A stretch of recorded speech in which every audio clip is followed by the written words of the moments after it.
All right. Hello, everyone. Welcome, welcome. My name is Rob Phelan, also known as the FI Educator Online. It is so wonderful to be joined today by Craig Curelop, who's going to be talking to us about house hacking.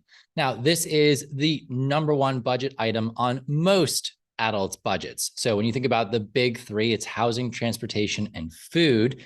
Housing for most of us, particularly teenagers who are just about to step out into the real world, is going to absorb a very large percentage of your take-home pay, which is your budget, the amount of money you have to spend on the different things that you need and want. So we want to think about life in a different way. We don't want to be the average person who's spending 30, 35, 40, 50% of our income on our housing. We want to try and reduce that as low as possible to free up the cash for doing things like investing, for saving, for buying more real estate potentially, or just for having fun and enjoying your money on your journey to financial independence. So I'm really excited about this one today in particular, because this one is that strategy that you can really start putting into place very early on. And Craig is going to join us and talk through like the actual nuts and bolts of how do you do this. We had Scott Trench on recently who talked about real estate investing in general and all the positives of it. And when we heard about house hacking, it was like, okay, we got to know more about this. How do we actually do this? So Craig, welcome. Yeah, thanks for having me. We've got a classroom full of students here. You've got classrooms across the country who are watching in with us.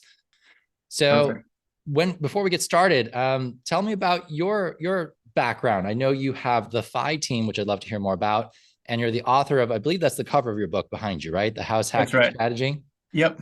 Okay, so Yeah. some big house hacking is your wheelhouse. That's why we wanted you on. Tell us a little bit about yourself and how you got started in house hacking. Yeah. So I started out back, I guess I'll just start like I graduated college back in 2015, and it was kind of like my dream as an East Coast boy to end up in California and like live that life of sunny days and all that good stuff. And so I got a job at a venture capital firm out there, and I was an analyst, and it was kind of glorious for like the first 3 to 6 months. I was making really good money, like over six figures as a 22-year-old. But at that time, I was just like, dang, like there's no like after about 3 months, I realized that I just absolutely hated the job. And like all I was doing was just sitting behind a computer all day on a spreadsheet, analyzing numbers that didn't make sense to anybody. And it was just like a miserable life. And I thought to myself, okay, so like where does the future look like for me? Right. I was 23, 22, 23 at the time. And I was looking around and I was like, if I get really good at this job, I'm going to end up 30 to 40 feet down the hall in an office with some more gray hair, getting yelled at by the big boss and not spending any time with my friends or family, because that's what I was seeing my direct bosses do. And I was like, I don't want to do that, right? Like, I'd rather travel. I'd rather spend time with my friends and my family. And like, there's much more to life than sitting behind a cubicle. And so I discovered the concept of financial independence and a passive income, basically just from doing some Google searches. And my roommate at the time actually gave me the book, The 4 Hour Work Week, and said, hey, I think this might change the way you think. And I was like, that was the first book that I ever read that wasn't like forced for me, like forcefully read, like that I didn't do it because of school or something like that. And so I read that book and I was like, oh my gosh, like that got me addicted to reading. And it changed my life. It taught me how to think about passive income and thinking about my income on a monthly basis instead of an annual basis, and my expenses on a monthly basis versus an annual basis. And that simple formula of, hey, if I can increase my passive income to exceed my monthly expenses, then I don't have to work anymore, right? I can work. I can do whatever I want and still be able to pay my bills. And so then I became obsessed with that idea. And real estate was kind of the next thing that like the first thing that I thought of that was like, oh, like I'm paying rent to somebody every month. All they have to do is stop by and get the check. And she's old, right? She doesn't even have to stop by and get the check. Like if she knew how to work the internet, she could just set up on auto pay or whatever. And so I was like, man, this could be like game changer.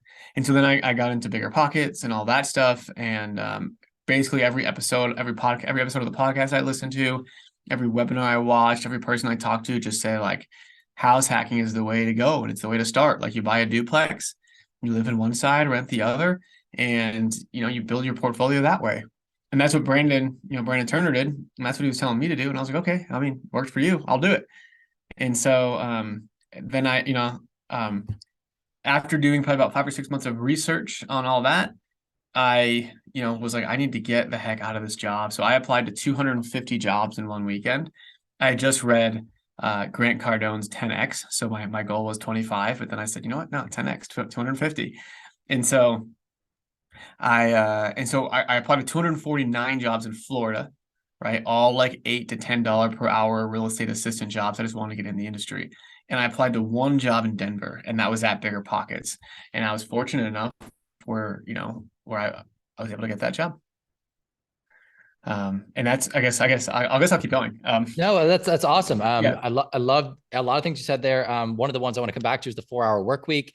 That is a book by an author named Tim Ferriss, and that was also a book for me that really lit up the possibilities of financial independence for me. It's very much looking at the amount you put into your job versus what you get out of it, and trying to create a situation for yourself where you're working less and making more for the time that you are putting in. It's not necessarily like what it says on the cover about working 4 hours a week. But it is that idea of reducing your workload, increasing the amount you make per hour, and putting a lot of systems in place to kind of just automate a lot of your life so that you can focus on the things that really light you up, bring you joy, and not sit in a cubicle all day, which I don't think a lot of us really want. We had a very similar story from Cody Berman as well, who had that inflection point where it's like, I hate working in this office and I don't want to be that guy down the hallway. Like, that's the dream right now, is to get promoted to that person. No, thank you. And he said about through entrepreneurship. Cody is actually from my very small hometown, which is like there's something in the water world. Then there, like you guys are a different breed over there. It's literally just us two though. So like everybody else, I don't know. And if you're interested in watching that video, I will have that linked in the description of this video, and it'll probably be the one that pops up at the very end as well if you're watching the replay. Okay, so you got into this kind of 5 to 6 months of research. You applied to a ton of jobs. You got this one job in Denver. A 1 out of 250 applications was in Denver, and you got that one. And I know that your first house hack was in 2017, and you kind of went all in on this thing. Because I mean, you bought a duplex, right? And rented out one side of it. So duplex, for anyone who doesn't know, means that there are 2 separate living quarters within a single building. So there's 2 different doors to get into it. The space is not shared typically in any way. And you would rent out one side of it, live in the other, is how a lot of people would start the house hacking journey. But you didn't just do that, right? Tell us about your first house hack. No. So at the time, right, the only way to house hack that was really known was the duplex, triplex, or quad. You buy that and you rent out the other units. And so I was pretty hell bent on getting on some sort of multifamily, and a duplex. A duplex popped up that was 1.5 miles from the office. So, it was an 8-minute bike ride. It was like a 25-minute walk. And so, I could walk or bike to work, which was important to me. It was a top bottom duplex, and both of them were 1 bed, 1 baths. And so I bought that for $385,000 back in 2017. I put 3.5% down using the FHA loan. So I was all in for about $17,000.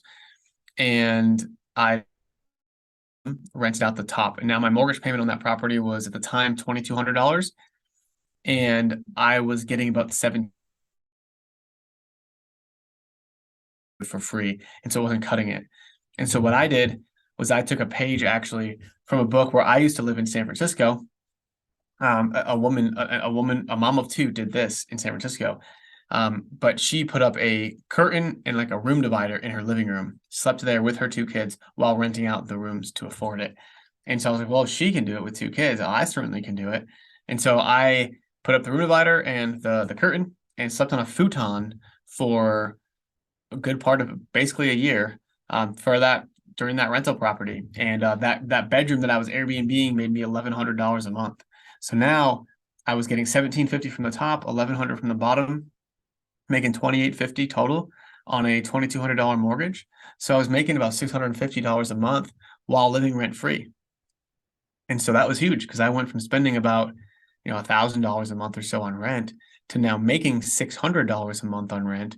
And so that's like a $1,600 per month difference. Like, that's massive when you're 23, 24 years old, right?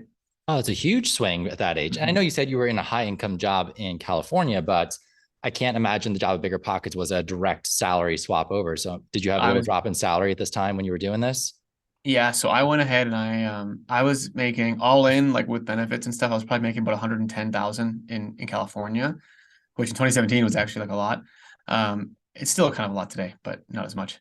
And then in Denver, I made 65,000, right? So it was almost half. And I just knew that this would be a shortcoming of a year, right? But this would give me the trajectory to make a lot more later. And it was such an obvious choice. Okay, and this kind of brings me now to the how we do this. How do we get started? Because I really want to lay it out for everyone, especially our audience is teenagers. We may not have any down payment right now. We don't have credit history necessarily. So you've got a blank canvas in front of you. No mistakes have been made, but nothing positive necessarily done as well. We're taking a personal finance class, which is definitely a plus, in terms of getting ready for this. But if you were going to walk us through the steps of doing our first house hack, and there was nothing else there, how would you paint this picture for someone? Yeah. So first things first is you want to build some credit. So if you're, go get a credit card, I think there's even ways for people under 18 to start building credit. I don't do too much research in that field, but like Rob, maybe I'm sure or I'll chip in a second on that. Yeah, go on ahead. Yeah. So somehow start building credit. That would be step one. Step two is start getting your parents educated, because they'll be your helpers. My parents, I didn't have that luxury. They did not help. I mean, they helped me, they supported me, but they didn't like monetarily help me at all. And you're going to want to get a pretty good W-2 job. And so if when you're 18, a lot of you, I suspect, are thinking about going to college or whatever. If you do decide to go that route and go to college, you're probably gonna need your parents to co-sign for you, because any lender knows that college kids don't make any money, and your part-time jobs probably won't cut it. And so, you'll need a co-signer of some sort. And I highly recommend, if you can, getting in and buying a house right when you turn 18. Now, if college isn't for you, which, if your goal, this is a whole different subject. Like if your goal is to, be wealthy, live a fun life, all that, like I would argue that college may not be the best route. Like if your dreams are to be a lawyer or a doctor, then sure. But if your dreams are to be like a businessman, or like you want to be in business or finance, then I personally don't think that you need to go to college, but maybe an unpopular opinion. And so if you don't go to college, right, then you find a good W-2 job, or you work really hard at building some business from ages 18 to 20. Guarantee you'll learn a whole lot more in those 2 years than you'd ever learn in a university, and probably make some money or even lose less money than you would spending on a college degree. And then you go ahead and after those 2 years, you'll have some income, and you can then get a loan that way. And so, so then you can start house hacking as early as 18 if you've got your parents co-signing or whatever. But if you're on your own, then probably as early as 20. And those like 3 years of, hey, starting investing at 20 versus starting investing at 24, like maybe when you graduate and after you pay off some of your debt and, you have your job, right? That's a big 4 years. Like in 4 years from today, what's 23 to 19, I probably picked up like over half my portfolio in the last 4 years. And so it's a crazy amount of time. Yeah. And it's one of those times where we're not afraid to grind it out, to live on a couch for a year and throw a curtain up. Like your responsibilities are less. You're willing to tough it out a little bit more for what's on the other side. Your body's able to do that. Your mind's able to do that. Okay, so coming back to your checklist, building your credit. If you are under 18, a couple of things that you can do to start building credit is you can become an authorized user on a parent, a guardian, or actually anyone's credit card, as long as they're willing to make you an authorized user on it. This means that it's not your credit account, it's borrowed. So you are allowed to spend on someone else's credit account, but it does allow you to start building some credit history. So history that you have been responsibly using a credit card. Just make sure that the person you are jumping on with is a responsible credit user themselves. You are a responsible credit user, and you're not going to end up damaging your credit or their credit whilst doing this. Once you turn 18, getting a secure credit card is a great first step. So that is one where you send a deposit into the credit card company, usually like $500, and you borrow from yourself essentially for a couple of months up to a year. And then the credit card company will usually offer you a full credit card if you've shown the ability to borrow and repay the money. And as always, you never borrow anything that you don't already have in your checking account. So you're spending money and you're saying, I've got the money to pay this off already. I'm just building my credit history right now. I wouldn't go out of your way to do things like getting an auto loan or any sort of extra debt just to build credit up. You can certainly do it just authorized users and secure credit cards in the beginning. The second one you said was the W-2 job or the business. And W-2 means that you are an employee of a company. You're not necessarily just working part-time. You're not a contractor. And this is really important because when you go to borrow money, you're going to show the lender that you have a steady income coming in and you have a track record of having income. And when you run your own business, sometimes they look at you as a little bit higher risk. You have to show like tax returns or business records for a couple of years to kind of demonstrate, yeah, my business actually makes money. So if you want to get that loan, that's something they're going to look for. Getting your parents on board or an investor of some sort, you want to start educating people about what you really want to do. Like Craig said, you're probably going to have somebody else coming in on this deal for you the first time because you're going to probably have to lean on their credit a little bit. But if you can get your parents on board and you're still running the show, like that could be huge possibilities right there. A student of Mr. Hart, who's another teacher of a friend of mine, just shared that he was going in with his sister on a property and he's about to graduate next week. And I'm like, this is it. You can do this from a young age, guys. And then the last thing you said was educate yourself, start doing that research, get yourself ready mentally to do this thing. Okay. So let's say we've saved up our down payments. We've got a little bit of credit history. We're ready to start shopping around for this house hack. What do we do? So the first thing you're going to want to do is you're going to want to contact an investor-friendly real estate agent in your area. Rob, is everybody here where you are, or is this kind of all nationwide? This is nationwide. Okay. So wherever you're at, go and find yourself an investor-friendly real estate agent. If you need help finding one, hit me up on Instagram, the Fi Guy on Instagram, and I'll help you kind of we've got a whole network of them through the country. And so that real estate agent, what they're going to do is they're going to be able to connect you to pretty much everybody else. Real estate agents tend to know everybody. And so you talk to a real estate agent, you tell them what your goals are. You say, hey, I'm 18, just graduated. My mom's going to co-sign with me. She's willing to give me a loan for 20 or 30,000 for the down payment. Like, where do I start? And then you kind of let them guide you because they're going to be the expert on your market. And then obviously, do some research yourself. Like while you're having these interviews with real estate agents, like be on BiggerPockets. If you haven't already picked up my book, I don't make much money off the books. I'll be honest, right? Like I'm not trying to. This isn't a money grab. It's just like there's a lot of good information in here, and I'm happy to give you like a PDF, Rob, if that's helpful and you want to send that out. And so if you get that book, it's kind of got the step-by-step, right? And so you're educating yourself, you're networking, like go to meetups and all that kind of stuff, get around other investors so it becomes easy for you and you can easily find your mentors. And then the real estate agent will introduce you to a lender. So you got a real estate agent and a lender. The lender will get you and your mom or your or your dad or whoever your partner is pre-approved. And once you're pre-approved, you can start looking at houses. And depending on your area and what strategy you want to do, different houses will work for different areas. And so it's hard for me to just like tell you what will work. I'll tell you that in most areas, especially for younger people like you guys, that don't mind living with roommates, one of the most effective strategies is to buy a single family home that's like 5 or 6 bedrooms, live in one room and rent out the others. Because single family houses are cheaper. You can get more rent when you rent it by the room. And the only downside is that you're gonna have to share a kitchen with some people. Yeah, so you're looking for the more space that you can rent out in a single building, probably the better you're going to do. In terms of numbers, I think what everyone could at least say, like, what's the purchase price of the home, and then maybe how much can I expect to get in rent per room or per unit in my given area, and you can probably find all that information online, right? Via what sites would you use to kind of maybe find information like that? Yeah, so your real estate agent will be able to tell you and be able to set you up with a search, right? And then you'll get the purchase price. But if you want to kind of just get a sneak peek before talking to a real estate agent, you can go to Zillow, is like what I usually use, and just look up, 5-bedroom homes, 6-bedroom homes in your area. I think every area has those. And then go ahead and look at what rooms are renting for. And so you might be able to look on Facebook Marketplace. Now that's a good place to start. Craigslist is an okay place.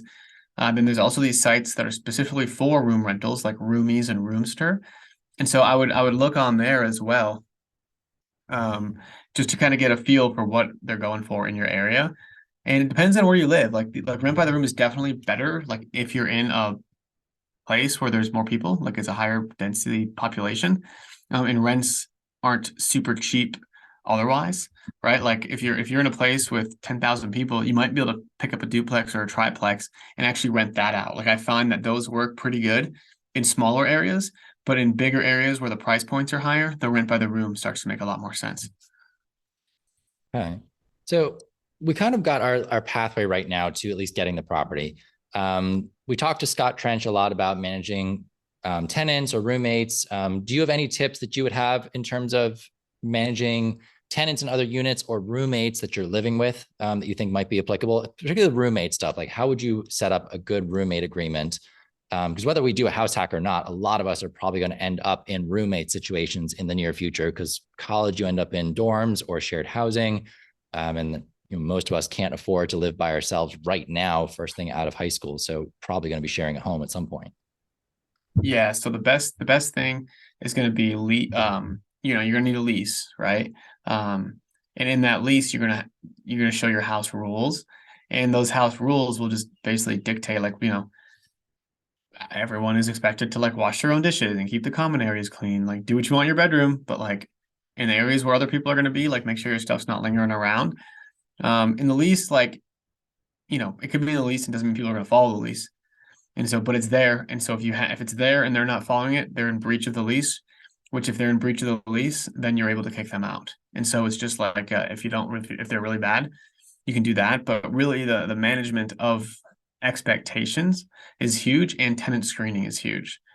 And so, like, when you're listing up and someone wants to come and look at the house and you're showing them around the house, you can tell a lot just by the way someone smells and dresses. Like, if someone comes in is reeking of like cigarettes and alcohol, like you probably don't want to live with them, right? They're probably pretty messy, probably don't make the best decisions. And like I've had that before, and I'm like, okay, I'm not going to live with this guy, right? Like usually, if you've got a pretty good sense of character, which I think most people do, you'll know, like, whether you want to live with this person or not. Another thing you can look for is like, what does their car look like, right? Like if you can get a peek inside their car, especially, because the outside is hard, right? Like, they may just not be able to afford it. People who are renting by the room aren't going to be able to afford really a nice car. But if it's like super messy in their car, well, that's probably what their room's going to look like, and that might bleed out into your common area. And so, just little things that you can kind of look for. It's never perfect. You'll end up with some bad roommates, and you just kind of got to deal with them. But yeah, it's kind of part of the game. I love that tip about sneaking into their, like a sneak peek inside their car. It's a really good one. Yeah, that's one glance into their personal space that you might not otherwise get. Cause you're not going to get to see what their like bedroom at home looks like. Or, if you ask them like, hey, are you a tidy person? Of course, they're probably going to say, yeah, I'm a tidy person. But that's one space that, that they're not necessarily going to have prepared ahead of time. Now, I don't know how exactly you're going to get that sneak peek inside their car without them knowing, but if you can Yeah, manage that, by all means. I can kind of show. I mean, so what I've always done is like, they come in the house, they knock on the door, you show them around the house, and then you show them around the yard, right? And so you kind of show them around the yard, and then depending on where they park, right? If they park like way down the street, okay. But like if they park in the driveway, which most people do, you just kind of meet them, you walk them to their car, and you say, "Hey, thanks so much, man, for coming by." You shake their hand, and you could peek in the car without like going like this and making it obvious. You just kind of look in their passenger seat and see if there's a bunch of stuff on it. Yeah, no, it makes sense. Mhm. Okay, the first question that I want to throw your way, that's not from me, it's from Miss Welch's class, and she has two. First one was, can I do this as a renter myself? So can I hack my housing being a renter? And I'm guessing they're referring to like, can I rent a whole house and then sublease the rooms out myself? Yeah, you can do that. I would just make sure the landlord knows what you're doing. Um, but yeah, as long as the landlord is on board with it, I'd say it's okay. And you could also, you could do that way, or you could also rent out a house and Airbnb the house and keep and pay the rent and then keep the difference on Airbnb. And that's another side hustle that a lot of people do. Oh, wow. Okay. So what we're talking about here is that you take on the lease. So some landlord is renting their property and you sign up, say, yes, I will rent this property from you, but you have to let them know or get it in the lease that you are planning on renting either rooms out or doing Airbnb or something else creative with the space.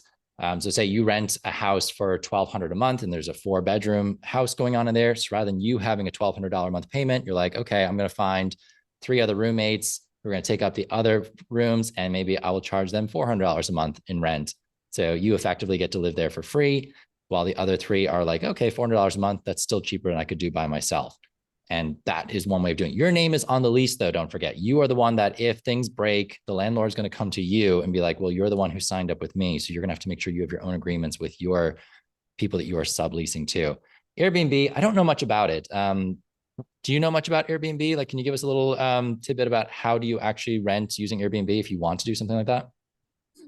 Yeah, so this is a way, again, this is a great way for, you guys getting started too, to get some passive income without even having to buy the home. And so you basically go up to some landlords, and you say, hey, like, am I able, and I do this with people as the landlord. They say, hey, like, can I rent your house for a premium? Like, right? Like, let's say the house is $2,000 for rent. And say, hey, I'll give you $2,400, but you have to let me put it on Airbnb and furnish it and put it on Airbnb.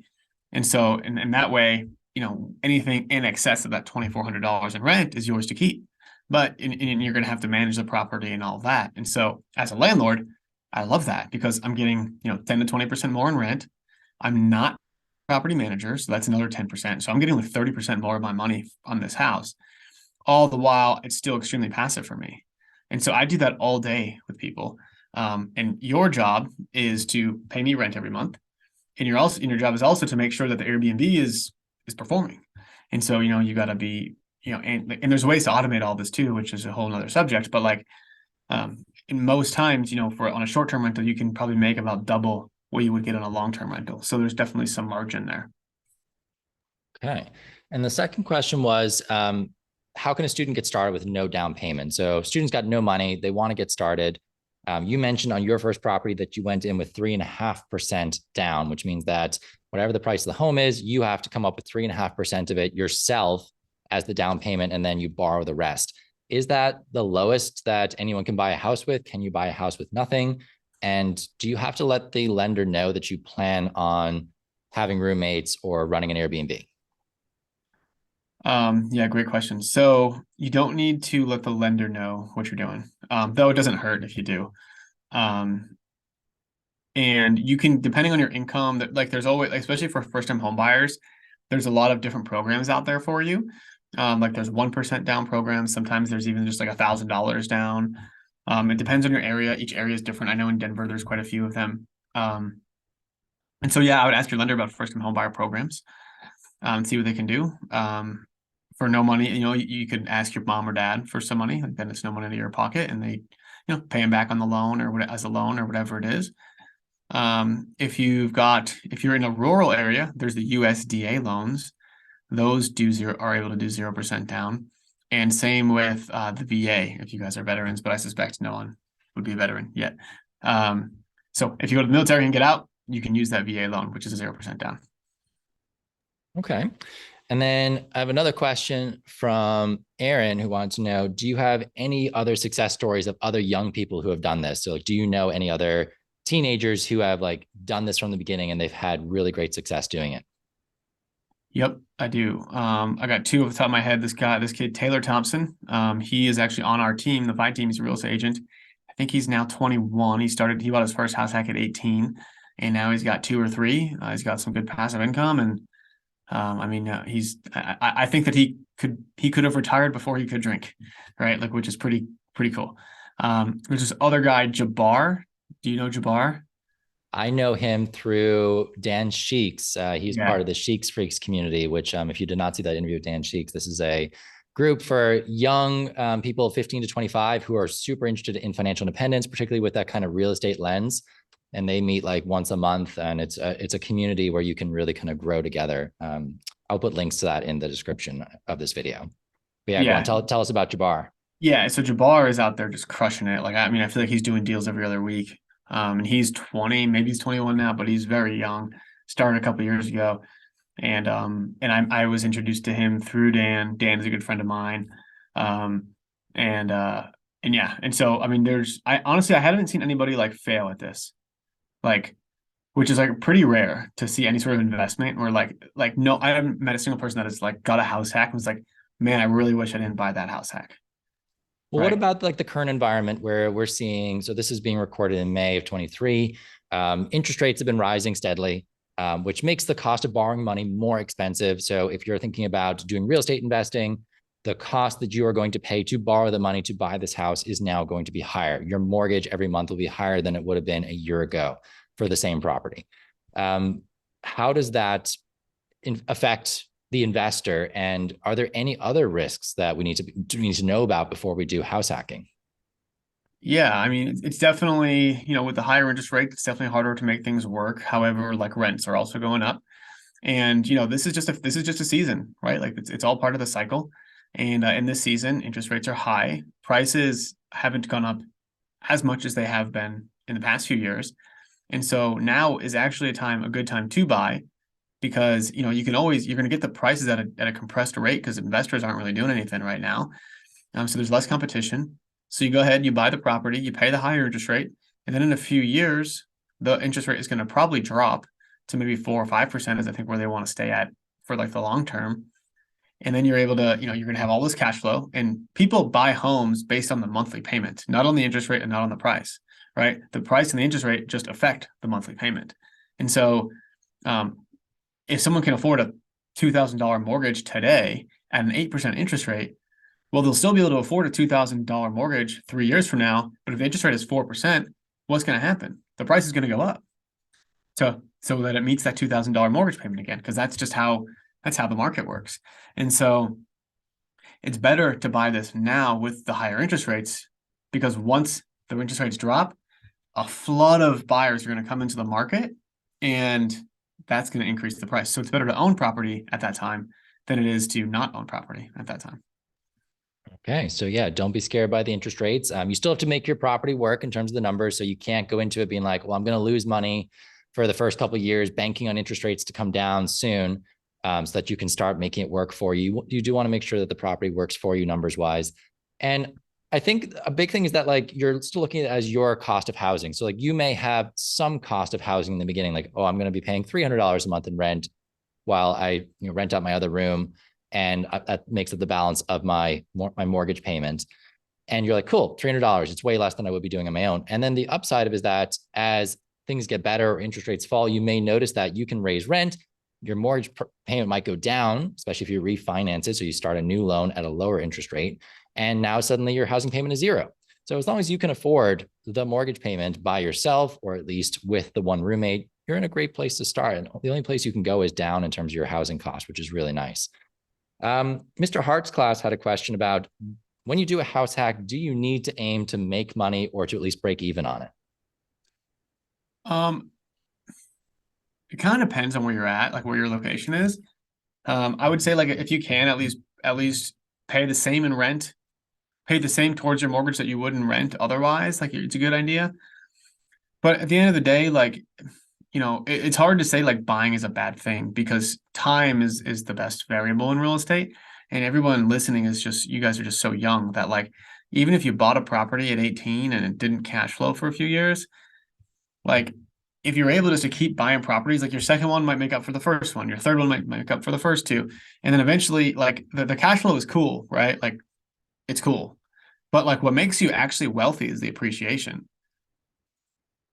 And that's and basic the house, and what that means is like the house is going up over time, right? And so like just to throw some concrete numbers at you, like my first house hack, I said I bought for 385. I got that reappraised last year in 2022, about a year ago, and it came back at 800,000. So I made $415,000 in 5 years, like in doing nothing, right? Just owning the property. I just made that purchase and that was it. And that property cash flows me like $1,000 a month.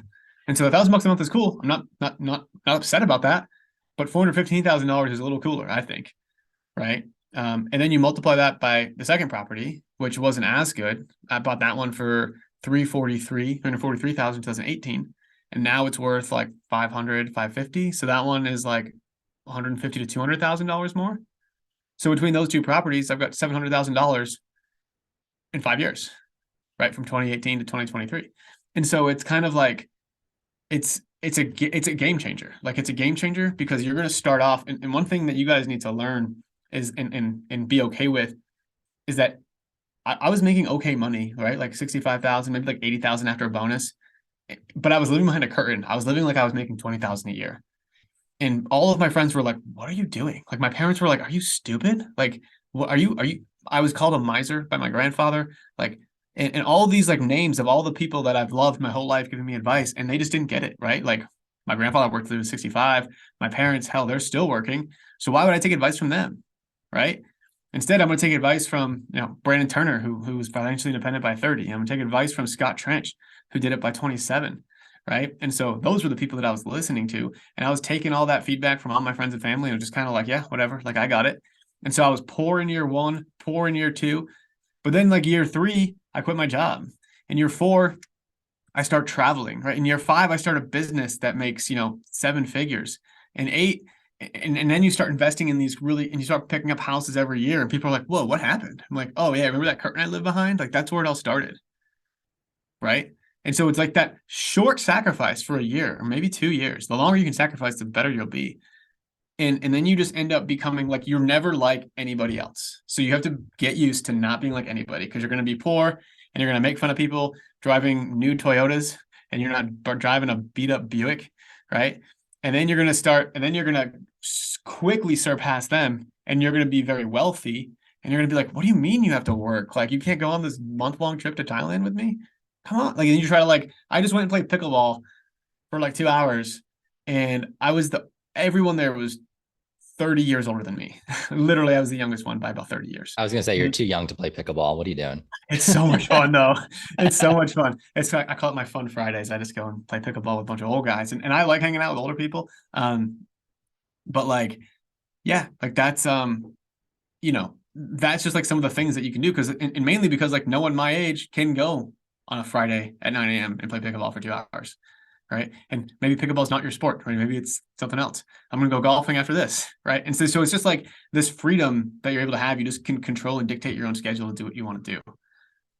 And I love that you said that. And this is why Dan Sheik's group is called the Sheik's Freaks, because he names them aptly as freaks. Like you're doing something very different to what the normal conventional strategy for US life is. And that will make a lot of people uncomfortable. Humans tend to be uncomfortable when they see other people doing things that are considered to be abnormal or different. We like to convince those around us to do the same things we're doing because it kind of makes us feel better about the choices that we're making ourselves. So don't be surprised when you do these things that are a little bit different, that you will get some pushback, particularly from those that you love and who care about you. And they're coming at it from the best viewpoint possible, usually.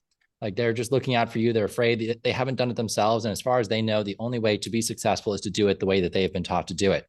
So you are going to try and do something very different to what others have done. And that's going to be a little scary at times. You're going to get some pushback at times, but you got to know that you are sticking to your values. You're doing it in a way that is responsible. So in Craig's case, like he kept his costs super low. Like he's maybe living like a poor person, but my goodness, he had an income. And the worst case scenario is that he's going to save a lot of money doing this. Like there's no downside to what he's doing. So be prepared for that. And if you are able to grind out a couple of years in the beginning when you don't mind living like that poor college student, whether you're in college or not, you can save a lot of money. You can create that down payment. You can start your wealth building machine, your wealth building snowball at a very young age. And time is your biggest asset. That is the thing that is going to turn you into a very wealthy person faster because you have the time to let it do its thing. So yeah, I love all of these things that have been thrown out here.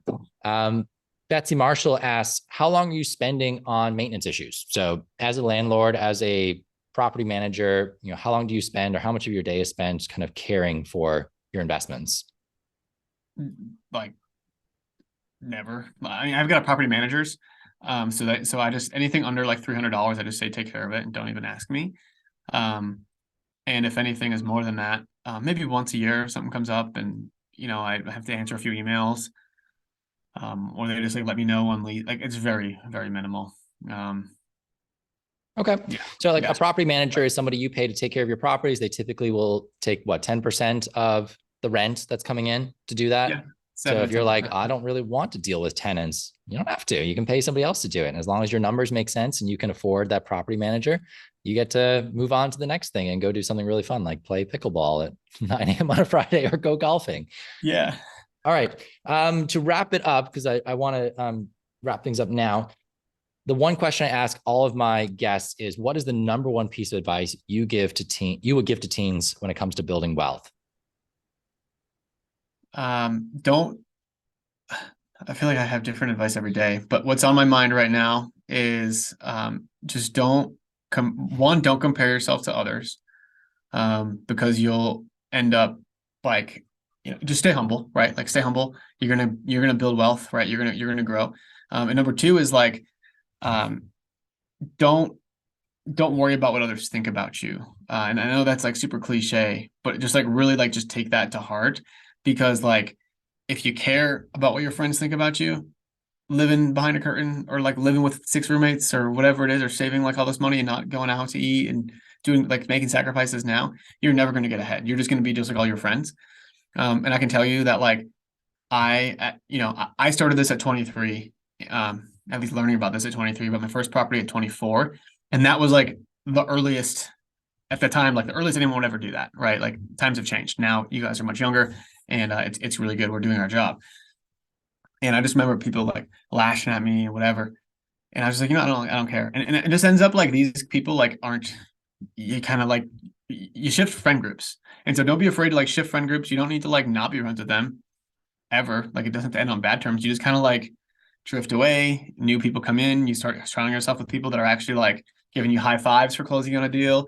You can like, that can be excited about talking money with you, and like you can brag and say, hey, I just made 20 grand on this deal. Like high five, versus like, I could never say that to my old friends, you know? And so it's like, you just want to be around people that are going to bring you up. Yeah. So less concerned about what others are doing. Mind your business and make sure you're sticking to your values. If you value things like going out, nice clothes, good place to live, nice car, we can budget for those things. We can make those things happen. You just want to make sure that you're cutting out the stuff that you don't really care about, so that that's where you are creating this gap in your income that you can now go use it for building wealth and doing all the really fun things that you really want to do. And that last part about surrounding yourself with people who are doing the things that you want to do, that is that Jim Rohn quote of surround yourself. You're the average of the 5 people you spend the most time with. So surround yourself with the people who are going to drag you to where you want to be rather than drag you back down with them. So check your crew, find your tribe, use places like BiggerPockets as a forum to find other people who are just like you trying to build wealth. There are places like Choose FI Facebook groups where you will find tons of people who are trying to build wealth just like you. We mentioned Dan Sheik's Sheik's Freaks community for young people who are trying to build wealth. So there's lots of places to find other people who are thinking just like you and who will encourage and celebrate you along this pathway. And that's all you want. You want somebody who is going to congratulate you when you're doing great and pick you up when it doesn't go your way, and not be like, hey, I told you so. They're going to be like, no, don't worry about it. Go get the next one. So find those people. Craig, thank you so much for your time today. Where can people find you if they are interested in learning more? Yeah, you can follow me on Instagram. The FI guy is my Instagram handle. If you guys hit me up on there, like I'm usually pretty good at answering my messages if you respond with something that's like a normal person and not like a bot. Yeah, hit me up on there. If you want to check out our team, it's thefiteam.com. But you'll definitely get me if you send me a message at on Instagram. So happy to chat with anybody, especially the young kids. Thank you very much. And if you're watching this and you want to see more guest speakers like Craig, make sure you check out my YouTube channel. So it's at FI Educator, or you can go to fieducator.com. Make sure you hit subscribe so you can see when all new guest speakers are coming in and you can catch their replays. Craig, thank you so much again. Everybody, thank you for watching, whether you're joining us live or watching the replay. We hope to see you next time.